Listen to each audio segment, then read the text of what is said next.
The title for chapter 11 of One Piece is Flee. And you know, with a title like Flee, you're gonna get to see a lot of butt kicking action. Won't be by the heroes though.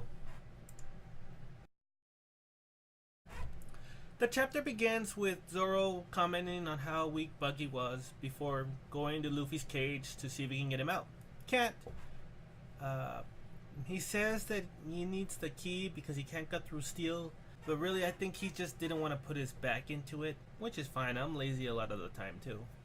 Apparently not being able to cut through steel is hilarious because Buggy's crew just starts cracking up. I mean, they're just grabbing their sides, laughing so hard they turn red, or would if chapter wasn't in black and white. And then Zoro makes a face. It's kind of a wide-eyed type deal.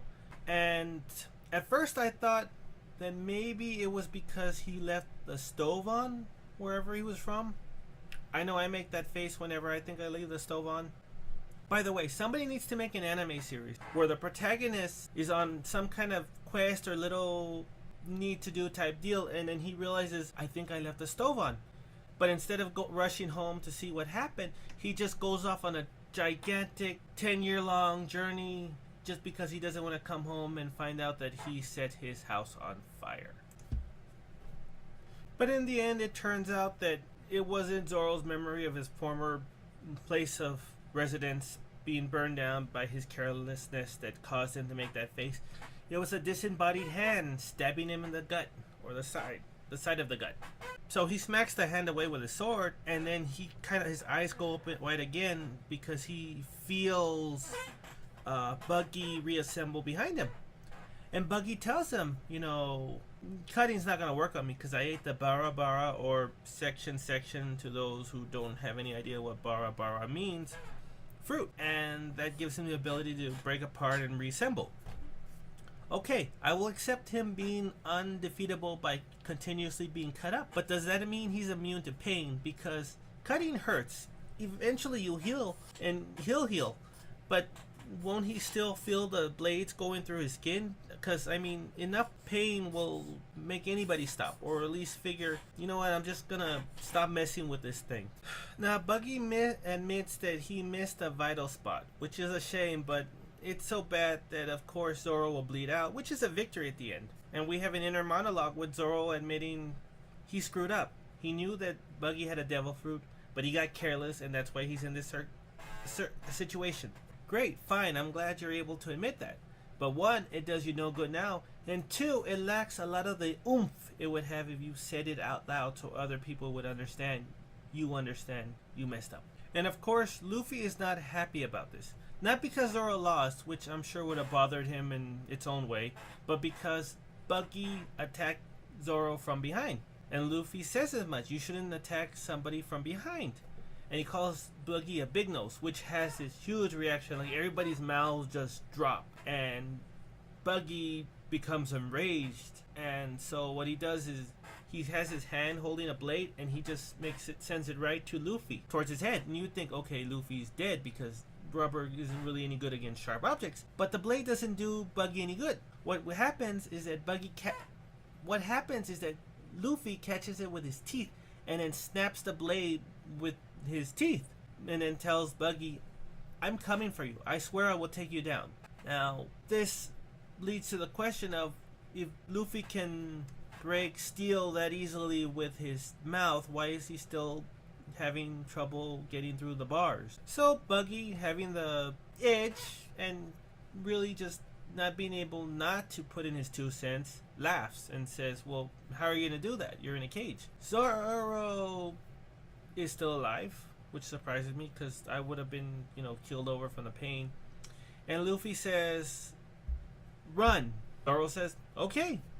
Nami's the only one who has a problem with it. She's like, he came here to save you and he got hurt and now you're telling him to run. I don't know why this is surprising. This seems, if nothing else, the perfect time for a tactical retreat. And there's no shame in this because everybody once in a while has to do a tactical retreat.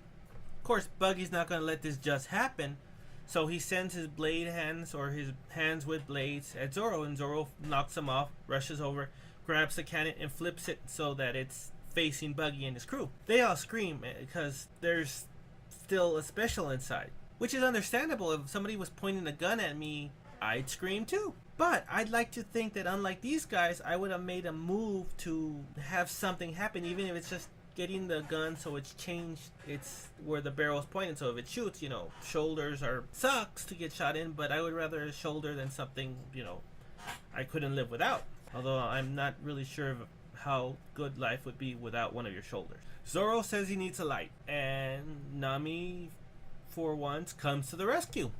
They light it and bang. If not instant enemy pirate death, at least enough of a distraction to do some good.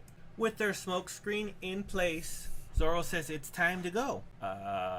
And notices that Nami's there and he doesn't have any idea who she is, so he asks. And Luffy says, she's our navigator. Nami says, stop saying stupid things, and instead of wasting time on that, try to figure out how to get out of here.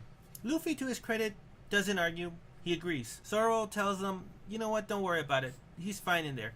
And he actually lifts the cage up on his shoulder. And even Luffy's freaking out. Again, not because of how strong Zoro is, but because, you know what, you do that, you're going to hurt yourself. Funniest line in this whole chapter is, your stomach is going to pop out, and Zoro replies, let it.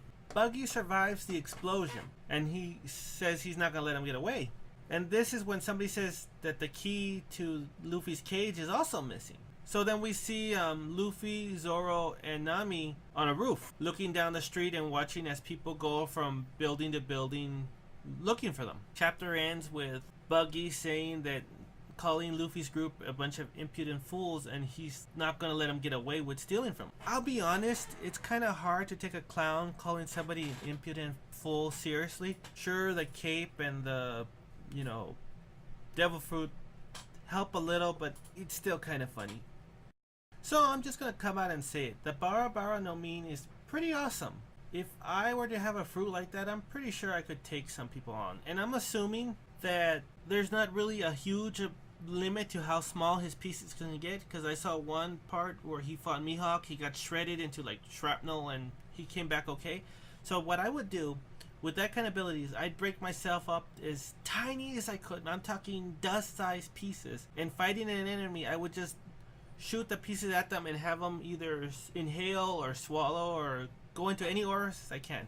Well, with the exception of 2 holes, I would go into any orifice I could find my way in and just reconstitute the hand or whatever limb or part of me inside the body and then just wreak havoc.